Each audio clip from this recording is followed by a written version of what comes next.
대개 사람들은 이 땅을 살아가면서 어떤 일을 만났을 때 그것을 과학적으로 또는 논리적으로 분석하는 경향의 사람이 있는가 하면, 어떤 사람들은 어떤 사건이나 어떤 일을 만났을 때 전체적으로 보는, 즉 통전적으로 보는 그런 사람이 있습니다. 분석하거나 과학적으로 논리적으로 생각하는 사람들을, 이 사람들은 자기도 모르게 헬라 사상의 영향을 받은 사람들입니다. 다른 말로 말하면 모든 이방인들의 특징이, 사고방식이 바로 이와 같습니다. 또 하나, 통전적으로 전체적인 것으로 보는 그런 사람들은 성경과 히브리인들의 사고방식을 자기도 모르게 영향을 받은 사람들의 태도입니다. 이것은 히브리식 사상이라, 히브리식 사고라 이렇게 말합니다. 우리도 모르게 아무 영향을 받지 않는 것 같은데 우리도 모르게 영향을 받으면서 살아가고 있습니다. 어떤 일을 만나면 어떤 사람들은 어찌할 바를 알지 못해서 힘들어하고 고통스러워하는 사람이 있는가 하면, 어떤 사람들은 논리적으로 과학적으로 그 문제를 잘 해결해 가는 사람이 있는가 하면, 어떤 사람이 인생의 전체 속에서 이번은 볼 줄 아는 그런 사람들이 있는 것입니다. 제가 참 과거에 철학을 공부하면서 참 나도 모르게 이러한 영향을 받고 있었구나. 철학이라는 걸 전혀 모르는 상황 속에서도 우리도 모르게 그런 영향을 받고 산 나의 모습을 보면서 놀란 적이 있습니다. 오늘 현실을 살아가는 우리에게도 그렇습니다. 여러분, 예를 들면 이런 겁니다. 돈이면 다 된다고 하는 생각. 그런 생각을 여러분 가지고 있나요? 예수를 믿으면서도, 신앙생활 하면서도 돈은 꼭 있어야 돼. 신앙생활을 헌금하려고도 돈이 있어야 되고, 선교를 하려고도 돈이 있어야 되고, 신앙생활 하려면 반드시 돈이 있어야 돼. 그러면서 말은 뭐냐면 나는 하나님 믿어요. 근데 그건 자기도 모르게 돈이라고 하는 물질주의라고 하는 이런 것에 뭐냐면 바로 자기도 모르게 영향을 받고 살아가는 우리의 삶의 모습인 것입니다. 히브리 사고의 특징은 크게 두 가지가 있습니다. 하나는 뭐냐면 모든 걸 창조하신 분, 구속하신 분, 그것을 이루시는 분이 하나님이시다 라는 사고방식이 히브리적 사고방식입니다. 다른 말로 말하면 모든 것의 주권은 누가 가지고 계신다? 하나님이 가지고 계신다. 이게 히브리 사고방식의 첫 번째입니다. 우리도 모르게 성경을 보면서 하나님이 어떤 분이시냐, 하나님 그분의 이름과 우리의 정체성을 살피면서 우리도 모르게 히브리적 사고방식인 하나님 그분에 대해서 우리가 알아가고 있습니다. 근데 신약도 마찬가지예요. 신약은 헬라어로 기록되어 있는데 헬라 사상의 뿌리인데 거기에서 그 언어로 기록되어 있는데, 신약의 뿌리도 뭐냐면 실상은 히브리적 사고방식입니다.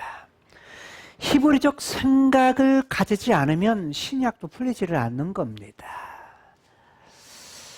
또 하나의 사고방식은 히브리적 성경에 나타나는 히브리적 사고방식은 반드시 하나님은 개인이 아니라 공동체를 통해서 일하신다라는 것이 히브리적 사고방식입니다.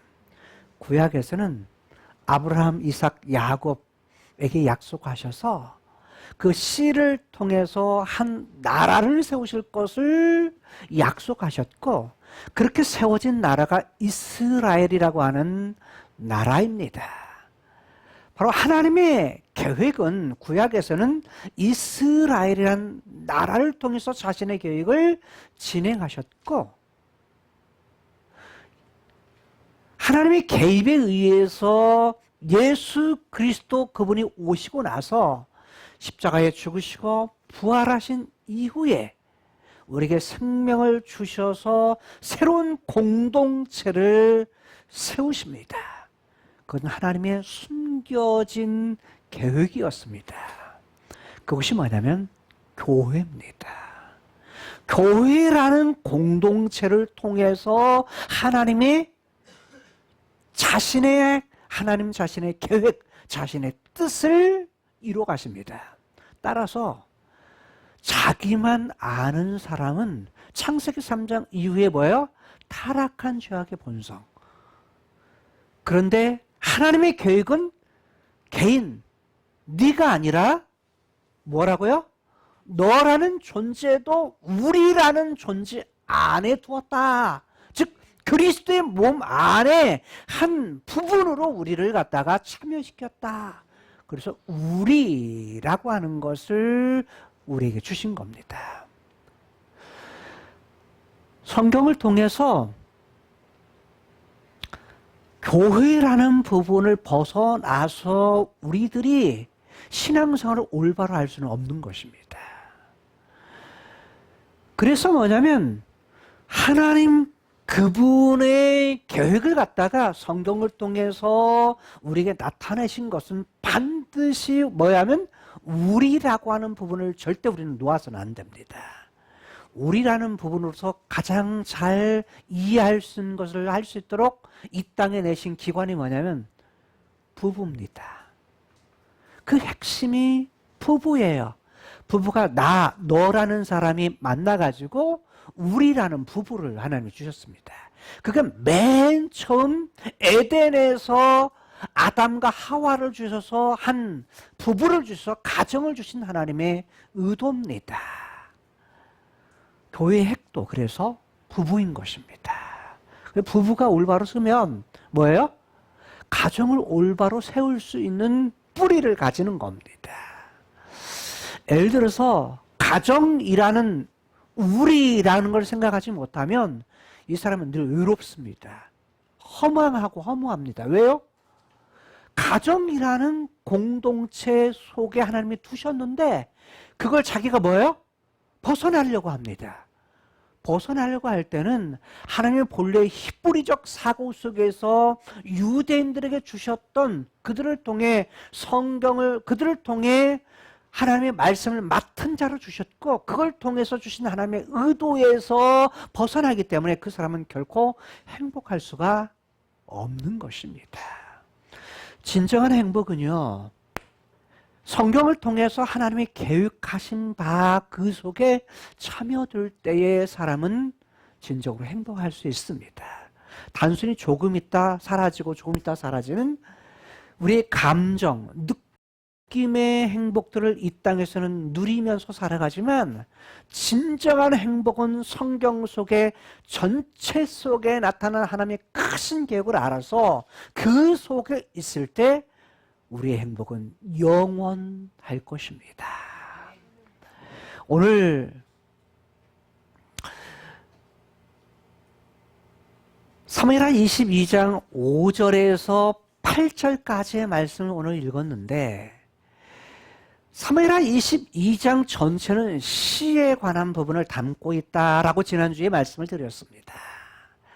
다른 말로 말하면 하나님의 계획하신 바를 하나의 히스토리, 다른 말로 하면 내러티브라고 하는 시공간 속에서 역사와 공간 속에서 하나님이 주어지는 내러티브, 하나의 사건 속에서 나타나는 그러한 내러티브의 부분을 가지고 기록을 하고, 또 하나 내러티브 속에 빠진 뭐예요?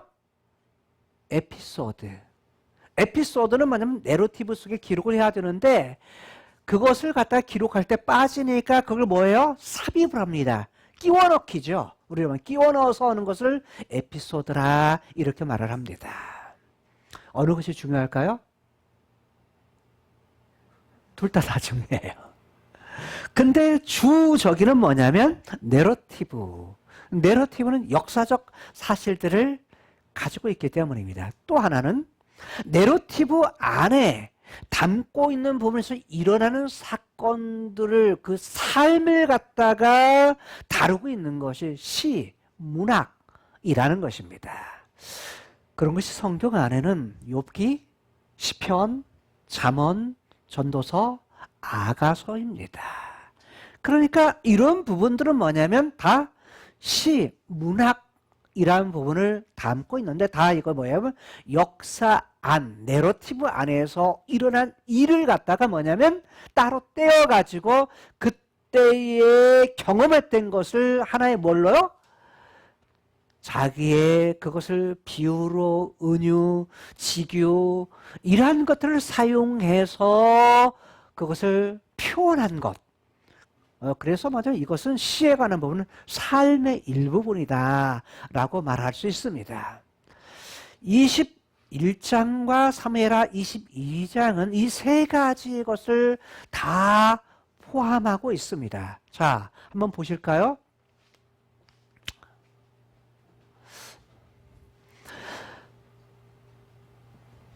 성경 속에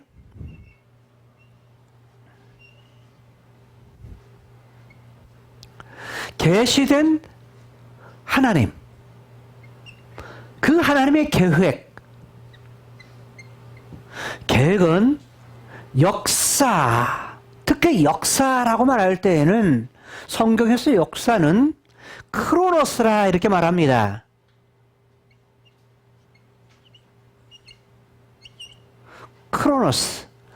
크로노스라는 말은 시간이 있습니다. 각 시대마다 살아가는 공간이 있습니다. 마치 그거 같죠? 저는 지금 김제에 있고요. 말씀을 듣는 줌으로 참여하는 여러분들은 김제에 있는 사람도 있지만 전주에 있기도 하고 때로는 뭐냐면 서울에 있기도 하고 또는 외국 다른 지역에 있을 수도 있는 것입니다. 그 세계, 시간과 공간이라는 세계에 살고 있는 것을 바로 크로노스, 다른 말로 말하면 눈에 보이는 세계, 그래서 눈에 보이는 세계를 현상의 세계라고 말하기도 하고 바로 보이는 세계라고 이렇게 말하기도 합니다. 그런데 이 세계에 일어나는 일들은요, 하나님 그분의 뜻, 계획 속에서 눈에 보이지 않는 세계가 있어요. 눈에 보이지 않는 세계를 성경에서는 영적인 세계 또는 본질의 세계라 이렇게 말을 합니다. 또는 철학적 용어로 인문학에서는 뭐냐면 이것을 뭐라고 말하냐면 형이상학이라고 말하고 아래에 있는 부분을 형이하학이라고 말합니다. 본질, 현상의 세계라고 말합니다. 자, 이 세계를 뭐라고 말하면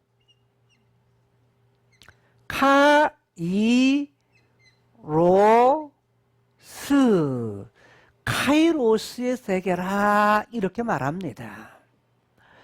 자, 이건 헬라어예요. 카이로스, 크로노스. 그냥 쉽게는 눈에 보이지 않는 세계, 여기는 눈에 보이는 세계, 이런 부분을 말합니다. 자, 우리가 지금 21장 사무엘하 22장에서는 금방 우리가 살핀 대로 뭐가 있다고요? 살핀 대로 내러티브라고 하는 것과 이 시간의 세계 속에 내러티브라고 하는 것과 에피소드라고 하는 것과 그 다음에 뭐예요? 포엠이라고 하는 시라는 그런 내용을 사용해서 하나님 자신과 하나님 자신의 뜻, 계획을 갖다가 뭐 했다? 그것을 드러내고 있다. 그것을 계시해 주고 있다는 것입니다. 자, 이미 우리가 살핀 대로 21장에서는 21장 사무엘하죠. 1절에서 14절까지와 21장 15절에서 22절까지의 내용이 나눠진다고 그랬어요. 나눠서. 요 사건은 뭐냐면 3년 동안 뭐가 그런데 흉년이 왔는데 흉년의 이유가 뭐냐? 이유가 사울이 기브온 사람들을 하나님에 대한 자기 민족에 대한 열심을 가지고 다 뭐했다? 죽였다는 겁니다. 다 그들을 죽였다. 다른 말로 말하면 사울에 대한 문제예요. 사울에 대한 문제. 사울의 문제죠. 자, 이게 뭐냐면 여기에 다루고 있는 것이 내러티브예요.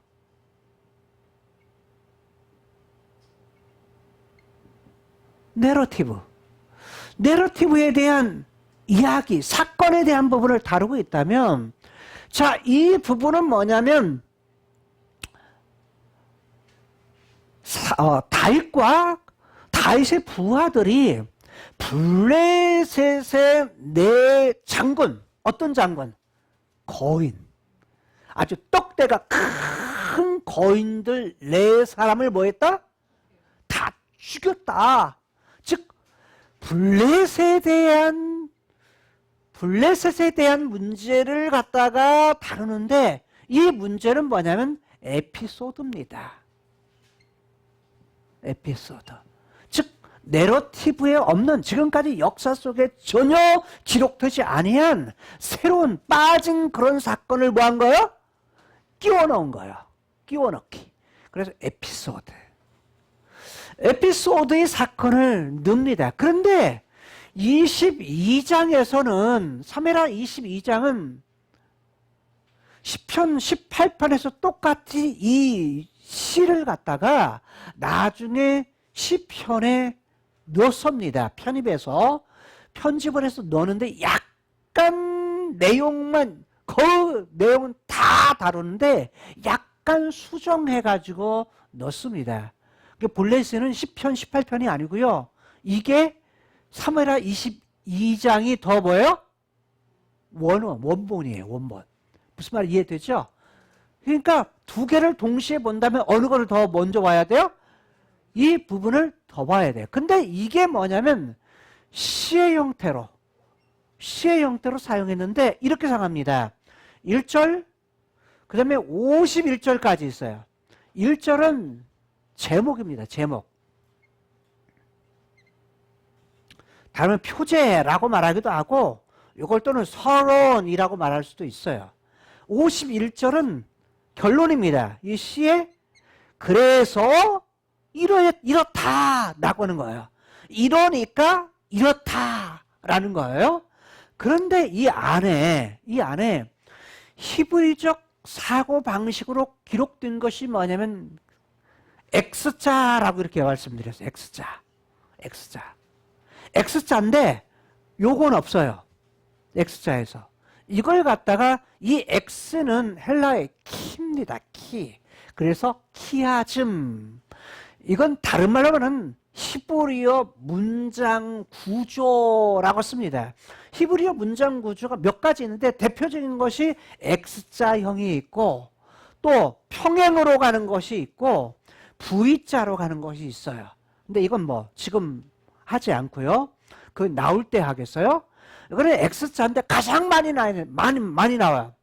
히브리어 구조 중에서 80% 이상이 뭐냐면 이 구조입니다. 80% 이상이. 그러니까 히브리어 구문 분석을 하면 이게 더 뭐요? 드러나요, 다. 그냥 가장 많이 드러나는 형태인데 여기에서는 이렇게 들어가요. 안에서 들여쓰기를 하는 거예요. 다른 말하면 2절부터 20절.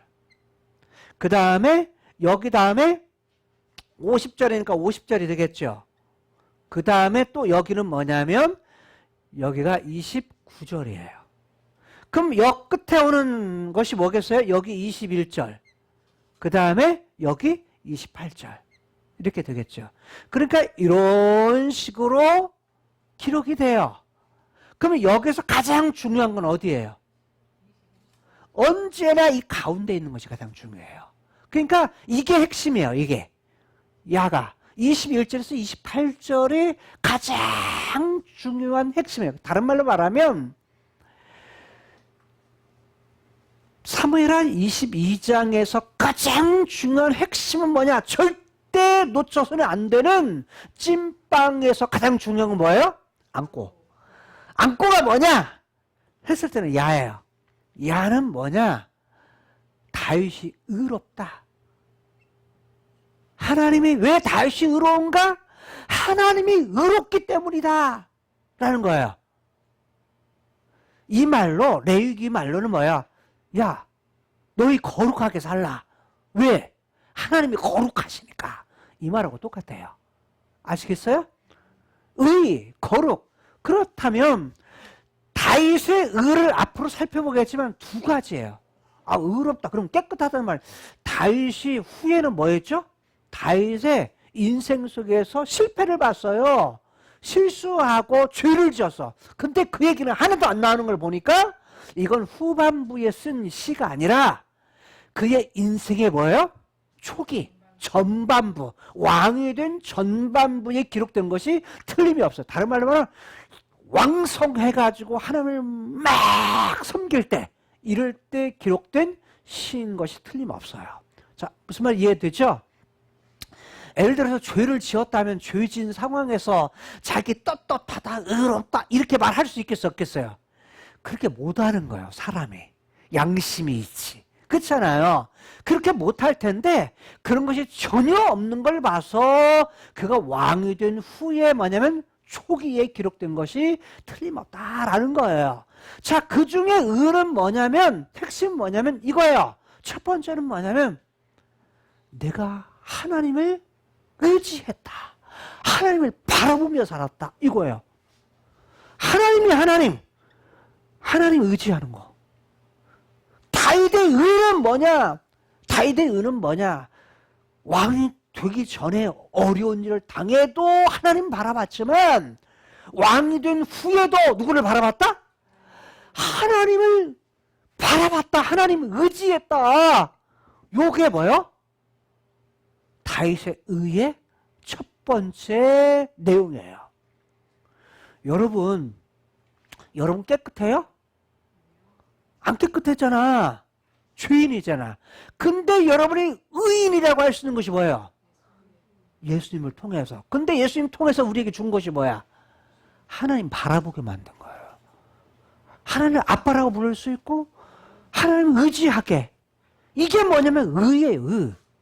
예수님이 하신 일이 바로 의롭게 했다는 거예요. 또 하나. 두 번째는 뭐냐면 내가 여호와의 도를 따랐다. 여호와의 도에 뭐예요? 율법. 율법을 뭐 했다? 따라서 살았다. 다른 말로 말하면, 현재 말로 하면 율법 뭐예요? 하나님의 말씀을 뭐 했다? 순종하며 살았다. 뭐가 다윗의 의라고요? 다윗은 하나님의 말씀을 순종해서 살았다. 이것을 뭐라고 한다고요? 의라고 한다는 거예요. 의. 내가 그러면 의롭게 사느냐 불의하게 사느냐 하는 건 뭘 생각하면 돼요? 하나님 바라보고 사느냐, 하나님 말씀을 따라 사느냐, 하나님 말씀 순종하고 사느냐. 그러면 뭐야? 의야. 의인이야, 의인. 근데 그렇게 못 살면 뭐예요? 불의한 사람인 거예요. 불의한 사람인 거예요. 자, 그러면 우리의 상황에 대해서는 이 얘기해요, 안 해요? 안 해. 근데 이쪽으로 쭉 거슬러 올라가면 의를 통해서 뭐 했다? 2절에서 20절까지는 구원했다. 건전했다. 건전했다. 29절에서 50절까지도 구원이야. 어떤 구원? 1절 제목에서 말하는 두 가지. 어떤 손? 사울의 손에서 구원했다. 또 하나, 블레셋이라고 하는 것을 대표해서 모든 대적의 손에서 구원했다. 누가? 하나님을 의지했을 때 누가? 그 하나님이 의롭게 하나님을 의지하고 하나님 바라보고 살았던, 하나님 말씀에 순종하며 살았던 다윗을 뭐 했다? 사울의 손에서 구원하셨고, 모든 어디 손에서? 대적들의 손에서 뭐 하셨다? 구원하셨다. 요게 사무엘하 22장 전체의 메시지예요. 사실은 전체까지 다 끝난 거야. 그렇지만 자세하게 이걸 어떻게, 어떤 상황 속에 이게 계속 연결되고 있느냐를 우리가 살필 거예요. 그런데 10편, 18편도 똑같아요. 이런 부분에 대해서 이 내용을 갖다가 뭐냐면, 하나님께서 이런 지금 다윗을 통해서 오늘 우리들에게 뭐 하고자 하는 거예요? 오늘 살고 있는 우리들에게, 야, 너 의인이야. 어떻게 살아야 돼? 의롭게 살아야 돼. 의롭게 살아야 돼. 라고 말씀하고 있는 거예요. 의롭게 산다는 거 뭐라고요? 야, 너 하나님 바라보고 살아. 지금 하나님 뭘로요? 아빠로 모시고 살아. 아빠로 모시고. 입으로는 아빠라고 불러. 근데 실제로는 아빠 대접을 안 해줘. 아빠 대접을 안 해줘. 그럼 뭐예요? 그 아빠 대접 안 는 거예요. 아빠가 아닌 거야. 말은 아빠라고 해. 근데 뭐냐면 아빠 대접을 안 해줘. 누가 그랬어요? 이스라엘이 그랬어요. 이스라엘이 그렇게 살았어. 이스라엘이. 오늘 우리들이 어떻게 해요? 하나님을, 과거에는 하나님을 왕이라고 하면서요, 왕 대접을 안 해. 지들 백성이라고 하면서도 하나님을 왕으로, 말은 왕이라고 해. 근데 뭐예요? 하나님을 왕 대접을 안 해. 오늘 우리들에게는 예수님을 통해서 우리를 갖다가 뭐 삼았어요? 아빠라고 부르는 아들, 딸 삼았단 말이에요. 근데 아빠 대접을 안 해. 아빠 대접을 않는 것이 어디에서 나타나요? 율법, 하나님이 내신 말에 대한 태도에서 나타나요. 하나님 말을 중요하게 여기느냐, 무겁게 여기느냐, 하나님이 하신 말을 가볍게 여기느냐, 여기 나타나는 거예요. 다른 말로 표현하죠. 여러분, 우리는요 일주일에 한 번밖에 예배드리지 않아요. 나머지 날은 뭐 하는 거예요? 하나님 앞에서 여러분들이 살으라는 거야.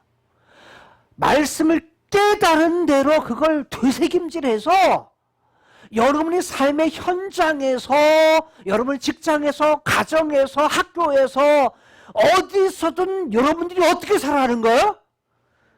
야, 하나님 바라보고 살아. 이거예요. 하나님 의지하고 살아. 하나님을 하나님으로, 하나님을 아빠로 인정하고 살아. 그리고 하나님이 하신 말씀에 대해서 무겁게 여기면서 내가 손해본다 할지라도. 왜? 그런 자에게 주어지는 것이 뭐예요? 천국이라고 말했기 때문에.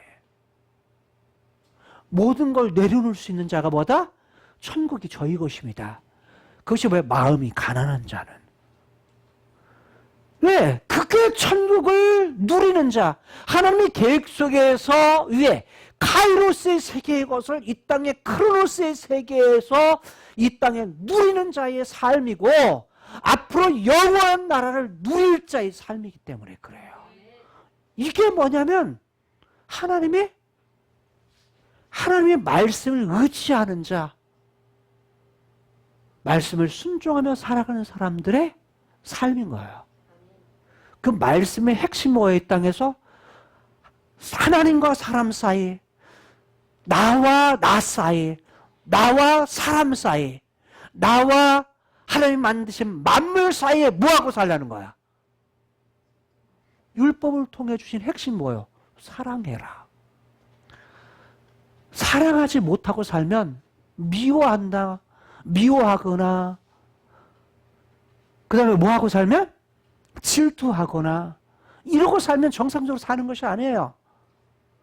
뭐하고 살아라는 거야? 사랑하며 살아라. 이게 뭐냐면 성경을 통해서 주고자 하는 핵이에요. 왜? 왜 그렇게 살아는 거야? 카이로스의 세계가 본래 사랑의 나라야. 그리고 앞으로 완성되는 그분의 나라, 새하늘과 새 땅이 어떤 나라예요? 무엇이 완성되는 나라야? 사랑이 완성되는 나라예요. 사랑하며 살 거거든요. 그래서 그림어로 이 땅에 교회의 그림어로 준 것이 뭐냐면 남편과 아내, 그리스도께서 남편이시다. 그리고 너희는 다 신부다, 아내다. 신부들은 누구만 사랑해야 돼? 신랑만 사랑해야 돼. 신랑만 바라봐야 돼. 신랑 의에 한눈 팔면 다 뭐다? 에? 에? 간음이다.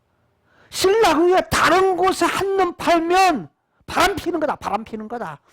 구약의 이스라엘도 그렇게 얘기했던 거고, 신약에서 그래서 뭐만 하라는 거야? 남편과 아내의 그림 언어, 바로 교회가 그거다. 그러면 누구만 사랑해라? 신랑만 사랑해라. 이거예요. 머리 드신 신랑만. 근데 그렇게 살아요? 안 살아. 하나님이 세상에 만든 만물에 뭐가 팔려? 눈이 팔려. 마음 팔려.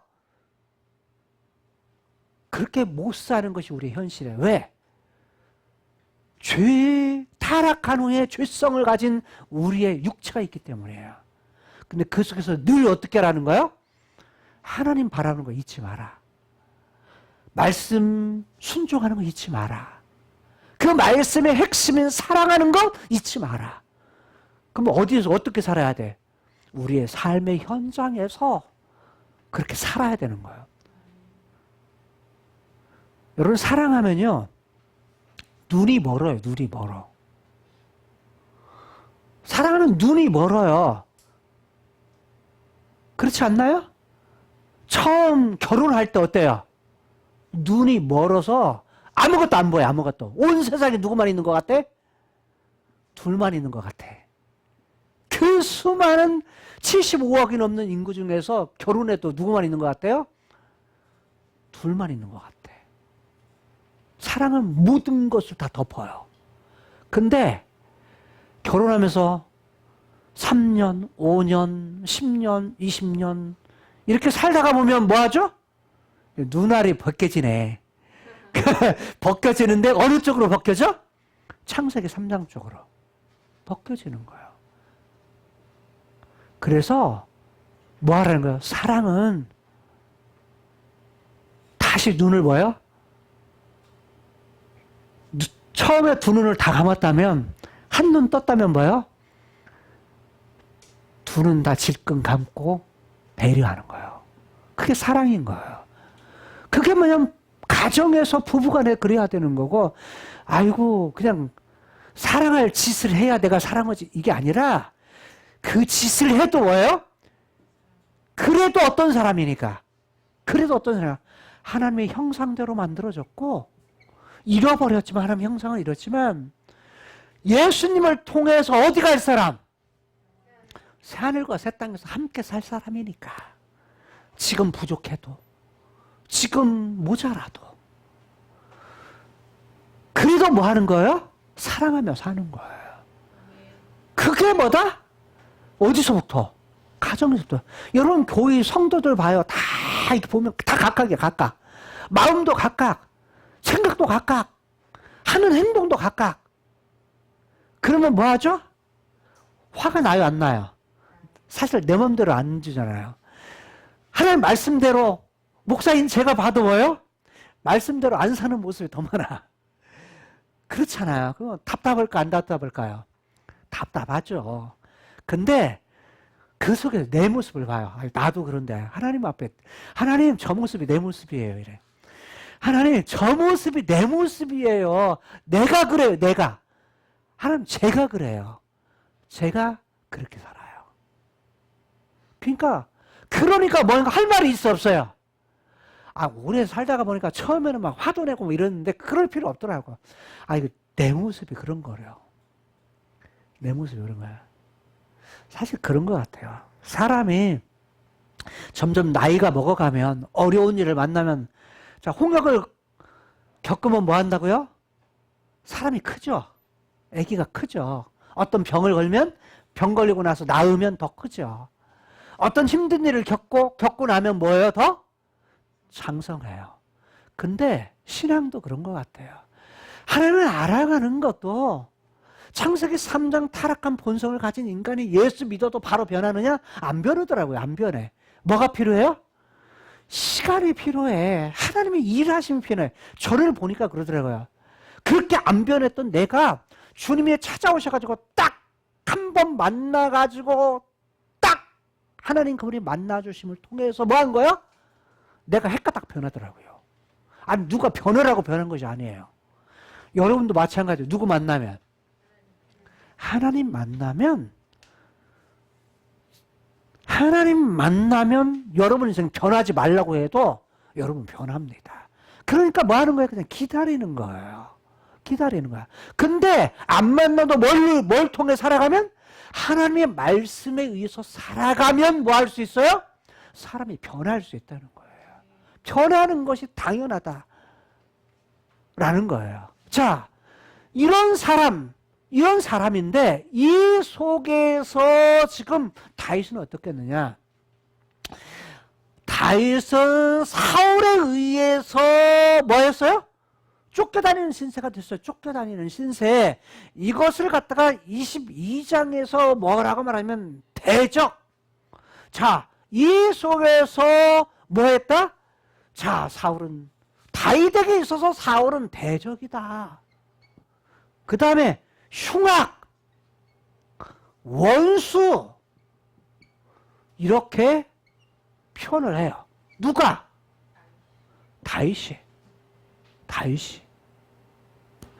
지금 2절에서 4절까지 그 다음에 5절에서 8절까지의 내용에 지금 이 부분을 하고 있어요. 이 부분의 핵심은 구원이야. 구원.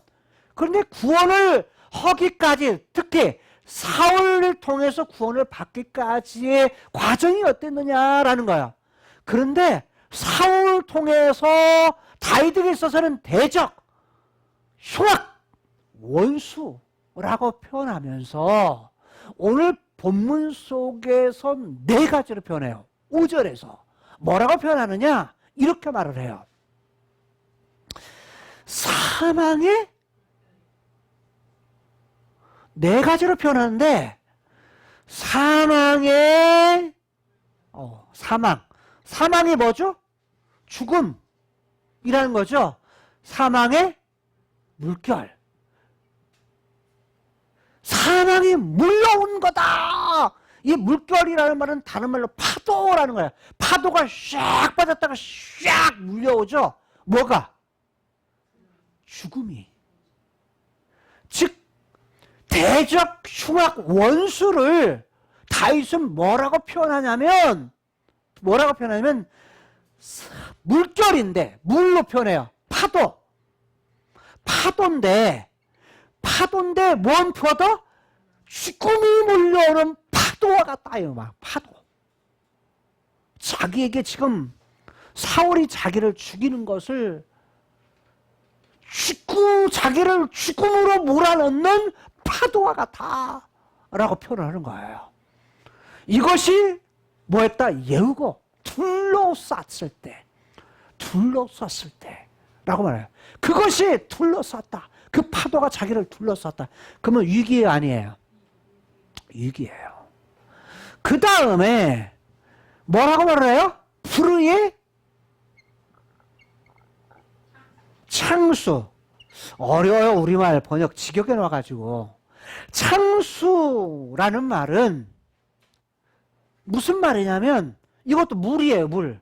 어떤 물이냐? 급하게 내려오는 물. 이거 어느 때 내려오죠? 예? 홍수 났을 때, 비가 많이 왔을 때. 그래서 산에서 골짜기에서 비가 많이 오면 순간적으로 뭐가 오죠? 예? 그 물이 확 불어나요. 요즘에는 그런 거 자주 볼 수 있어요. 왜? 해외에서 많이 일어나거든. 우리나라에도 여름 되면 많이 일어나는 거예요. 안 보던 것도 우리가 경험하죠. 평생 한 번도 안 봤던 것을 경험해요. 그게 뭐냐면 이스라엘은 이래요. 사막 지역이잖아요. 광야 지역이잖아요. 광야 지역에 우기 때 비가 오면 한 번에 확 쏟아져요. 평소 때에는 다 자갈이야. 모래야. 그러더니 비가 확 쏟아지면 물이 한꺼번에 쫙 해가지고 그게 뭐가 돼요? 강이 돼요. 강이 돼. 근데 그게 엄청 무서워요. 왜? 이게 모래 이런 것들이 함께 다 해가지고 흙탕물이 되어가지고 내려오는데 그것에 한번 휩쓸리면은 뭐냐면 빠져나올 수가 없어요. 그걸 우리는 급류라고 말하죠. 급류. 창수로 번역했는데 우리로 이해할 수 있는 건 급류예요. 근데 불이라고 하는 것은 무슨 뜻이냐면 두 단어가 합하지 말이에요. 하나는 없다, 없이라는 말과 하나는 같이 있다 또는 의미 있다. 없으니까 의미 없다 라는 말이 돼요. 같이 없다. 같이 없는 것이 샥 몰려온다 라는 거예요. 무가치한 거. 다른 말로 말해서 하나님 앞에서 무가치한 것이 뭐냐면 급류처럼 자기에게 몰려온다. 누가 당하는 거예요 지금? 다윗이 당하는 거다. 이 급류라는 것은 제가 언제나 맥주감사주일이 되면 언제나 떠오르는 것이 하나 있다고 그랬죠. 비가 맹땅 와가지고 우리 성민이 전사님 어렸을 때 잃어버렸을 때 골짜기에 물이 억수같이 와가지고 그럴 때 아이가 없어진 거예요. 요때가 생각나요. 그 급류가. 여기서 그거 빠지면요 살 사람이 없습니다. 급류에. 자, 불의가 그렇게 누구에게? 다윗에게 닥쳐왔다 라고 말하죠. 6절에서는 이렇게 말해요. 6절에서는 뭐라고 말하냐면 음부, 줄이 뭐였다? 두르고 둘렀다, 애웠다라는 말이죠. 여기는 줄이라는 끈, 줄 또는 올무라는 말로 같이 써요. 또는 올가미라는 말로도 쓰이는데 음부라는 말은 서울이라는 말인데 서울이라는 말은 지옥이라는 말이에요. 지옥. 자, 자기에게 겪는 대적, 흉악, 원수 당하는 이러한 것들이 뭐와 같다? 서울, 지옥과 같다. 지옥. 지옥의 끈과 같다. 지옥의 올무와 같다. 그 다음에 마지막 네 번째는 뭐예요? 사망, 올무. 올무라는 것은 여기하고 똑같아요. 사실 올가미. 올가미라는 말 이해되나요? 다른 말은 덫입니다. 덫. 사냥을 할 때 뭘 줬죠? 덫을 놓잖아요. 덫. 다른 말로 말하면 지금 다윗은 사울로부터 자기를 죽이려고 하는 사냥꾼의 뭐가 같다? 덫과 같다. 자기가 처한 환경이 그 올무에 걸만한 뭐가 같다? 덫과 같은 그런 심정이다. 잘 봐요. 여기는 물로, 여기도 물로, 여기는 줄, 올무, 줄, 올가미. 근데 다 똑같이 사망, 죽음.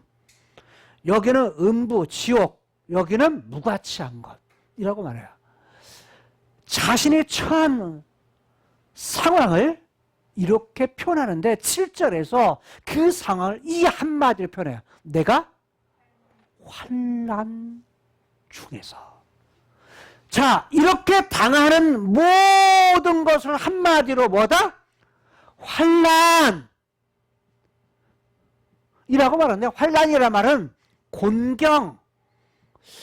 곤경이라고 표현하는데, 이 곤경은 어떤 거냐? 아주 어떤 곤경? 극한 곤경. 극한 곤경. 그러니까 보통 곤경이 아니라 어떤 곤경이요?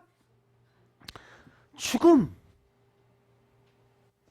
아래에 있는 쏟아져 내리는 물과 파도와 급류와 같은 또는 올무와 같은 그런 그 곤경 속에 자기가 있었다라는 거예요.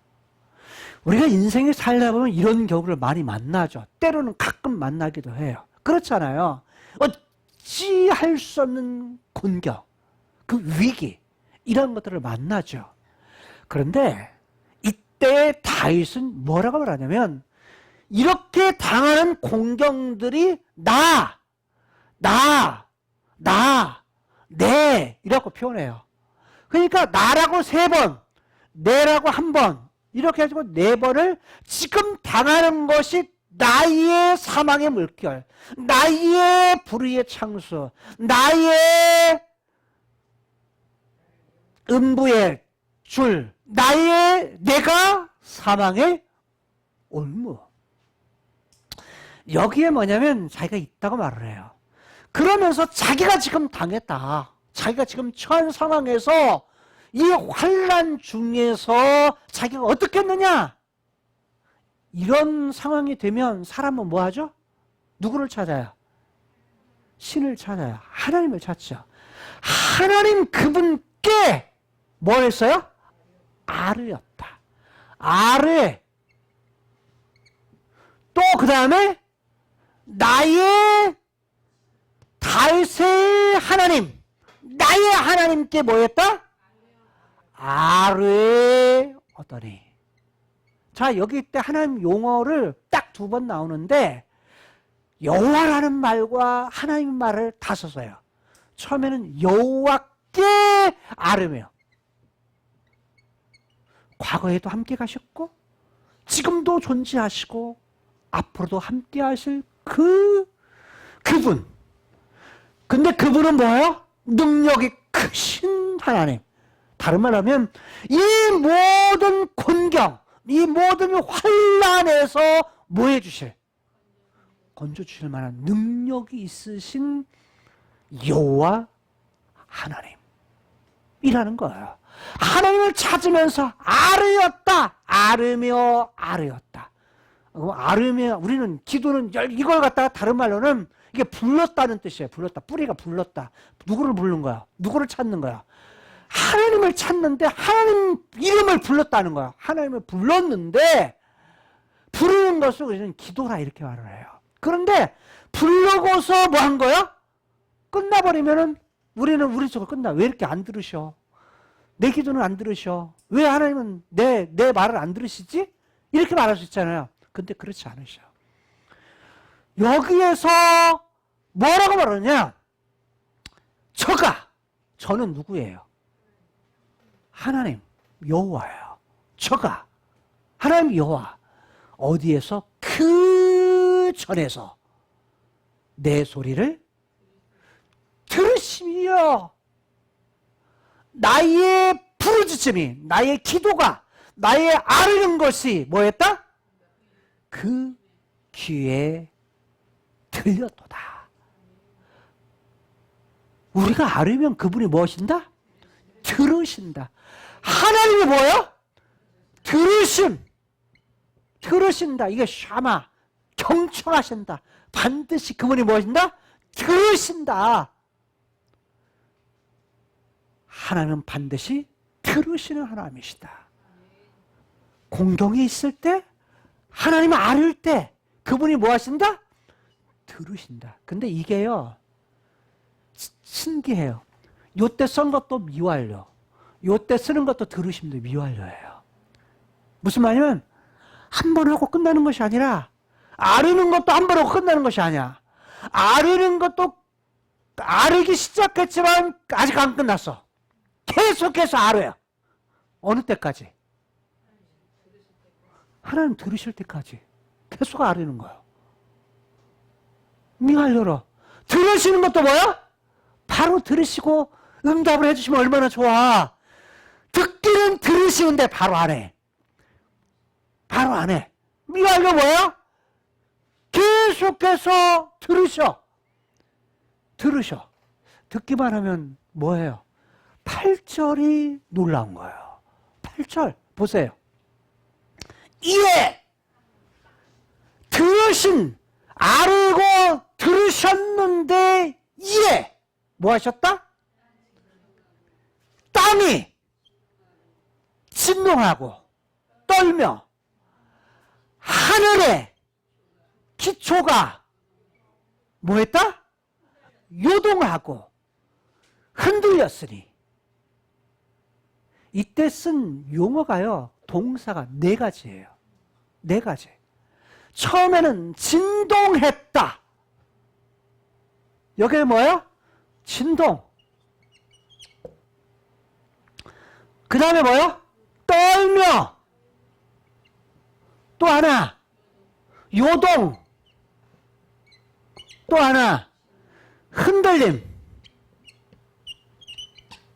근데 이 2가지는 뭐 하느냐? 여기에 진동은 나쉬예요. 나쉬. 나쉬라는 말은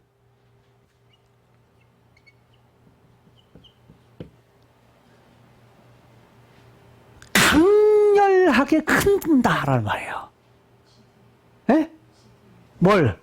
땅을 강렬하게 흔든다. 흔든다. 이것은 떨며라는 말은 나시 라아쉬예요. 비슷하죠? 나고 여기는 라예요. 라하신데, 라하시는 말은 떨며라고 되는데, 이건 이런 말이에요. 요동친다라는 말이에요. 요동친다. 무엇을? 땅을. 마치 뭐냐면 메뚜기가 확 뛰듯이, 이런 말에서 나온 거예요. 메뚜기가 확 뛴다. 높이 뛴다. 이런 말에서 나온 거예요. 이게 요동친다. 떤다는 말이. 우리는 떨며라고 번역했지만, 그 다음에 여기 요동친다는 말도 이런 말이에요. 그 말하고 거기 똑같은 말이에요. 같이 요동친다. 이것도 요동친다. 뛴다. 떨린다. 이런 말이에요. 이거는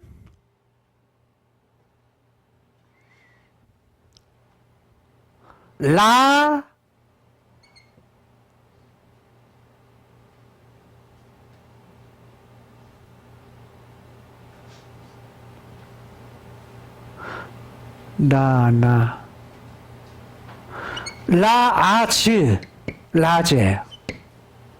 라즈. 그 다음에 흔들린다 라는 건 이거하고 똑같아요. 뿌리가 나쉬하고. 동사가 첫 번, 두 번, 세 번, 4번 쓰였는데 여기는 땅, 여기는 3, 4는 하늘의 기초. 땅이라는 건 이해하겠는데 하늘의 기초. 하늘의 기둥이 뭐냐? 기초가 뭐냐? 땅이에요. 산이야. 무슨 말? 산으로도 번역했고 결국 땅이에요. 똑같은 데를 지금 말한 거야. 하늘의, 즉 카이로스 세계의 어디예요? 기초는 땅이다. 크로노스 세계다. 다 똑같은 걸 다르게 표현을 한 것이지만 다 똑같이 뭐 할 거다? 강력하게 뭐 할 거다? 흔들릴 거다. 이게 오늘날 느리는 것이 뭐죠? 지진, 화산, 여러 가지의 것들을 하는데 이게 뭐다?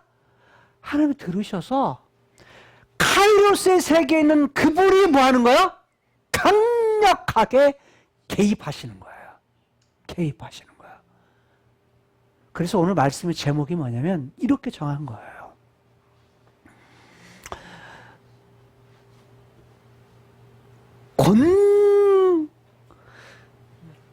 곤경 속에 있을 때에 큰 공경 속에 있을 때에 하나님께 부르짖었더니 듣고 뭐 하셨다? 강력하게 개입하셨다.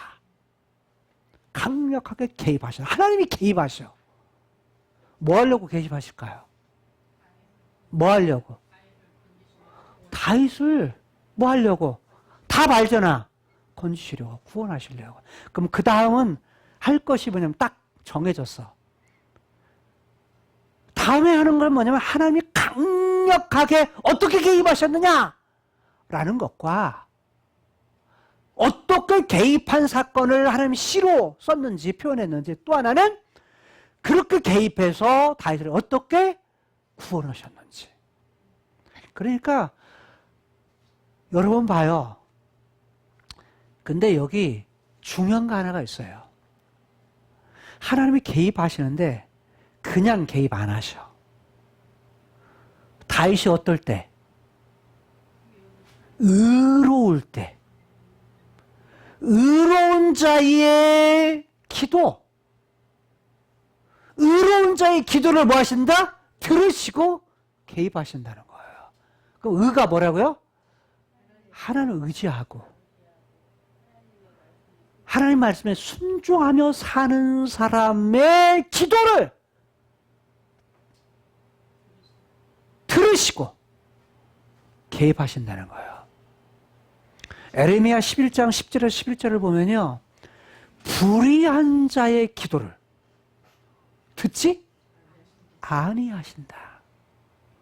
하나님을 의지 않고요. 하나님 말씀에 순종하지 않으면서 나불나불나불 대면서 하는 그 기도는 하나님 받지 않으셔요. 듣지 않는다 라고 말씀하셨어요. 어떻게 기도해야 된다는 거예요. 기도를 하더라도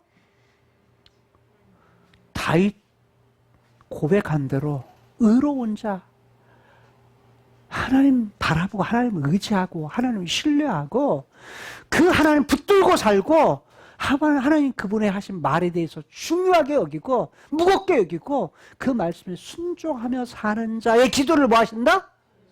들으신다. 여기는 뭐 금식해라 이런 얘기 안 해요. 날 새면서 기도해라 이런 얘기도 안 해. 성전에 가서 기도해라 이런 얘기도 안 해. 다만 뭐야? 의로운 자의 RM에 대해서 하나님이 들으시고 반드시 뭐 하신다? 강력하게 하나님께서 개입하신다. 그리고 그 곤경에서 뭐 하신다? 구원해 주신다. 환난에서 구원해 주신다. 라는 거예요. 우리의 중요한 것은 이게 본질이에요. 우리의 삶 속에서 어떻게 살아가고 우리가 어떻게 기도해야 될 것인가. 여러분 그런데 하나님이 들으셨을 때 어디에 들으신다고 그랬어요? 그 전에서 라고 말하죠. 지금 전이 있어요 없어요?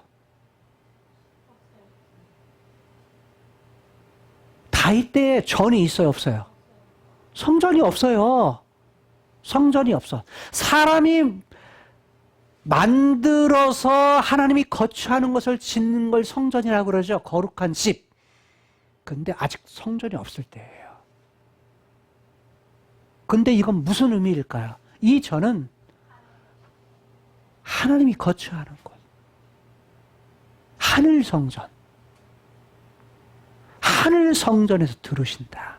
여러분, 여러분의 기도를 하늘 성전에서 하나님께서 뭐 하세요? 들으신다.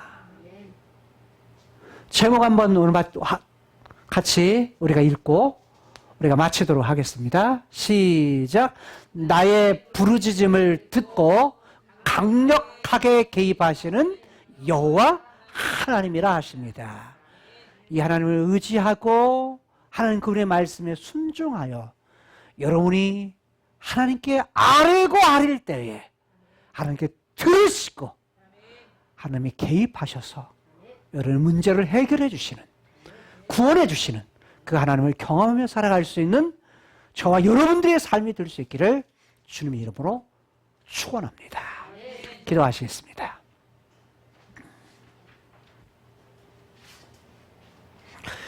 하나님, 다윗의 시를 통해서 하나님이 어떤 분이신지 깨닫게 하시고 극한 곤경 속에 있을 때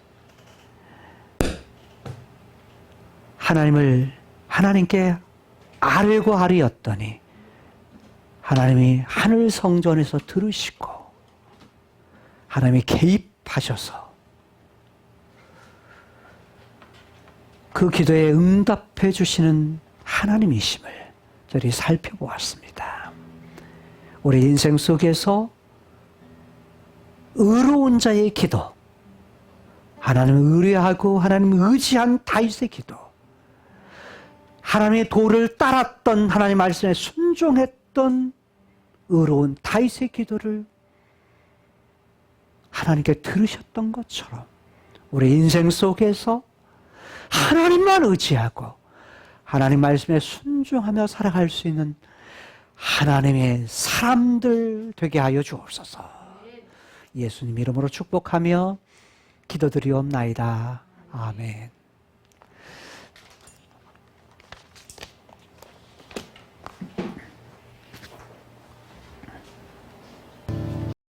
하나님의 말씀 민수기 6장 24절에서 26절 말씀에 에바라케카 예흐바 극한 곤경 중에서 의로운 자의 기도를 들으시고 강력하게 개입하시는 여호와, 그 하나님을 의뢰하며 그 하나님 바라보고 그분 말씀에 순종하며 살아가기를 소원하는 모든 성도들에게 복을 주실 것입니다. 베이세메레카, 그리고 지켜 주실 것입니다. 야엘 예흐와 파나이브 엘레이카, 하나님께서 그의 얼굴 빛을 이들에게 비추어 주셔서 비후네이카, 은혜를 베풀어 주실 것입니다. 이시야 예흐바 파나이브 엘레이카, 하나님께서 그의 얼굴을 이들에게 향하여 드셔서 배 야셈 레카 샬롬, 하나님의 놀라우신 평강을 영원토록 허락해 주실 것입니다. 아멘.